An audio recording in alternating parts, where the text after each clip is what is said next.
हमारे साथ बीजेपी के पूर्व प्रदेश अध्यक्ष और पूर्व सांसद हैं रविंद्र राय। कल ये कह रहे हैं कि इनकी लिंचिंग होते होते बची। भीड़ इस तरीके से उग्र थी कि कुछ भी हो सकता था अंगरक्षकों के साथ और इनके साथ।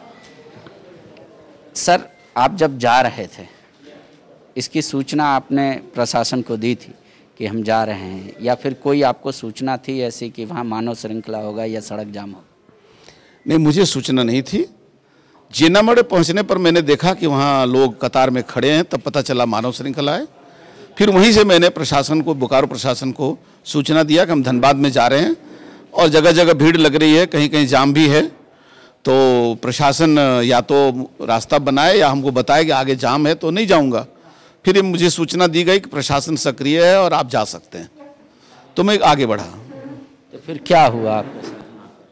उसके बाद जोधावटी मोड़ से आगे 12 किलोमीटर 13 किलोमीटर दूरी पर एक तिलमच्चो स्थान है, जो बिल्कुल बाजार जहाँ नहीं है, खाली ज़मीन है, जगह है, टाँड़ है।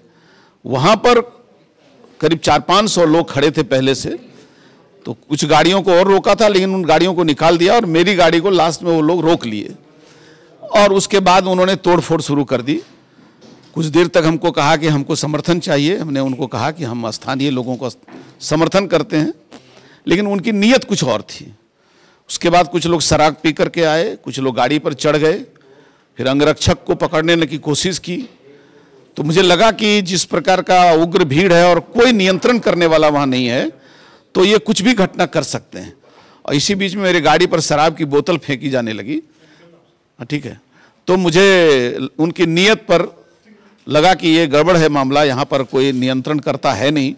तो मैंने किसी बहुत मुश्किल से कुछ उसी भीड़ में से एक दो अच्छे लोग थे जिन्होंने मुझे मदद की और मेरी गाड़ी पीछे किया। फिर मैं वहाँ से थाना आया, लेकिन आते आते पीछा करके भी वो लोग मारपीट करने की कोशिश कर रहे थे, लेकिन हम लोग उससे सुरक्षित निकल गए। आप पे आरोप है कि आप उस भीड़ में गए, अपनी बातों को रखा, जब वो लोग आपकी बात से सहमत नहीं हुए तो आपके अंगरक्षक ने गोली चला दी, उसके बाद भीड़ उग्र हुई? नहीं, वहाँ सबको पता है। मैं तो कह रहा हूँ कि उस आंदोलनकारी में से कोई जिम्मेदार आदमी जो उनका नेता होगा वो वहाँ पता लगा करके आके हमको बताए कि हाँ गोली चली है, तो मैं वो शर्त मेरे सामने रखेंगे वो मैं मानूंगा। सच्चाई यही है कि गोली कहीं से नहीं चली, न उधर से कोई आवाज़ थी, न इधर से कोई सवाल ही नहीं उठता है। लोग मानसिक रूप से जिसको कहते हैं कि एकदम विक्षिप्त जैसा कर रहे थे और उनको लग रहा था कि हम क्या कर बैठे हैं। उनको बस चलता तो गाड़ी को उठा के पटक देते वो।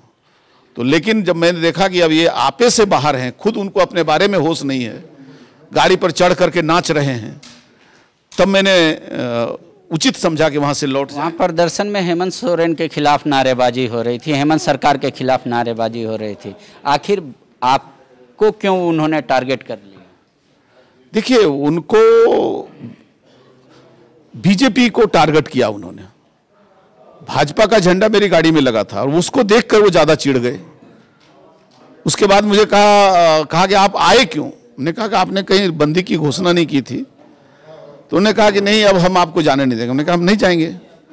लेकिन इससे उनका मतलब सधना नहीं था, उनको मतलब था कि कुछ न कुछ हंगामा होना चाहिए, कुछ न कुछ घटनाएं घटनी चाहिए, और उसमें वो घटना वो कर बैठे। आप आरोप लगा रहे हैं कि ये पूरी तरीके से संगठित भीड़ था, ये संगठित पूरी तरीके से कार्यक्रम था, और आपका आरोप है कि सरकार इस तरीके के चीज़ करा रही है, जानबूझकर अपने ही खिलाफ आवाज़ उठाती है और इस तरीके का मॉब क्रिएट करती है। यदि सरकार कुछ नहीं कर रही उनके खिलाफ, तो इसका मतलब है सरकार प्रायोजित बंदी है, मानव श्रृंखला है।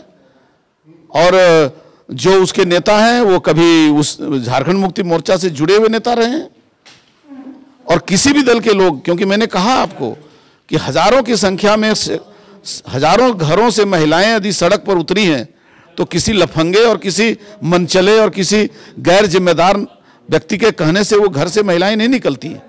मैं झारखंड की महिलाओं को, माताओं बहनों को जानता हूँ, यहाँ के बच्चों को जानता हूँ, घर के लोग गार्जियन को जानता हूँ, किस परिस्थिति में घर के लोगों को निकलने देता है। जब तक कोई जिम्मेदार आदमी नहीं कहेगा तब तक अपने घर की महिलाओं को, बहू बेटियों को लोग सड़क पर नहीं जाने देते। सरकार के लिए 2 मिनट का काम है पता लगाना कि किन के कहने पर उनके घर की महिलाएं आई थी रोड पे, और उनको पर्दा करना चाहिए जिन्होंने लोगों को समझाया कि अपने घर की बहुओं को भेजो, महिलाओं को भेजो, और जो लोग लोगों को रोड पर आने के लिए निमंत्रण दिए थे वो छुप क्यों गए दिन में। एक और मेरा सवाल है, भाषा के खिलाफ, मगही और भोजपुरी के खिलाफ वहाँ आंदोलन चल रहा है, आपकी पार्टी का अंगिका को लेकर आपकी पार्टी का क्या मानना है, आपका पार्टी का स्टैंड क्या है इन बातों? प्री मैच्योर डिसीजन किसी भी गवर्नमेंट को नहीं लेना चाहिए। अंगिका, भोजपुरी, और मैं सभी भाषा का सम्मान करता हूं। कौन सा भाषा कहां लागू होना चाहिए, अभी वो लागू भी नहीं किया है। लागू करने के पहले वहां पर दंगा हो रहा है, और मैं जानता हूं ये लागू भी नहीं करेंगे, लागू करने के पहले वापस ले लेंगे। इनका चरित्र मुझे मालूम है। आग लगा लो और जला दो, आग लगाने का कारण मत बताओ। तो आप मानते हैं कि स्थानीय भाषा जो यहाँ पे हैं उनको प्राथमिकता मिलनी चाहिए? बिल्कुल मिलना चाहिए, पूरे हिंदुस्तान में मिलता है। आप हिमाचल में जाइए, वहां के हिमाचल में हिमाचल के लोगों को ही जमीन मिलती है। स्थानीय लोगों को हर जगह कानूनी संरक्षण प्राप्त है।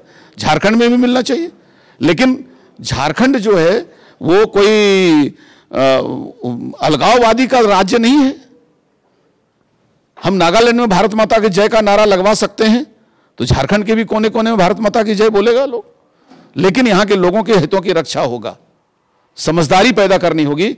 बचपना की राजनीति हो रही है, 20 वर्ष के बाद भी झारखंड को वयस्क नहीं होने दिया जा रहा है, यह दुर्भाग्य है। शुक्रिया।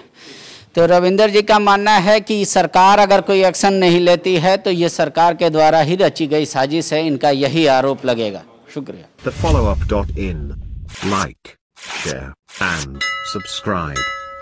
www.thefollowup.in